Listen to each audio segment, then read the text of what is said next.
Yeah, yeah, check mic 1, 2, 1, 2. Special shoutout sa'yo bro. Alam mo na kung sino ka. Yo, let's go. Yo, si Arvin Mendoza, laging fresh ang forma, parang laging handa. Pero love life ni Coma, nakagalang buhok. So ba't laging mamahalin, pero sa usapang date parang laging nananahimik rin. Marami nang lumapit, marami nang nagparamdam, pero pagtanong sa future, bigla na lang nag-iiba ng laman. Di ko alam kung juicy, o talagang busy, o baka may secret na di pa siya ready. Arvin Mendoza, ang gwapo mo talaga. Matanda ka na, di ka pa nag-aasawa. Maraming babae dyan, wala ka pang natitipuhan.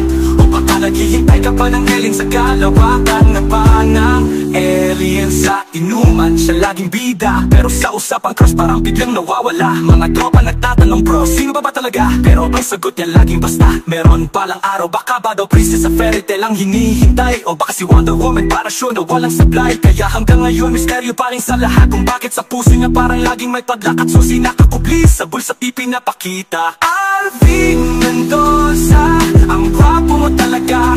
Matanda ka na, di ka pa nag-aasawa. Maraming babae dyan, wala ka pang natitipuhan. O baka naghihintay ka pa ng alien sa kalawakan na ba ng alien sa kano? Baka oras na para kumilos, baka masunog sa araw, di pa rin na-i-focus. Sa hatanda kang mahalin mula probinsya hanggang city, pero ikaw parang ayaw pa rin mag-commit na witty. Kung hindi alien, baka robot ang bet. Yung walang drama, walang luha at walang regret. Pero kung seryoso ka na, sabihin mo sa tropa para makahanap na tayo ng pag-forever mo soba. Arvin Mendoza, ang gwapo mo talaga. Matanda ka na, di ka pa nag-aasawa. Maraming babae dyan, wala ka pang natitipuhan. O baka naghihintay ka pa ng alien sa kalawakan na ba ng alien sa yeah.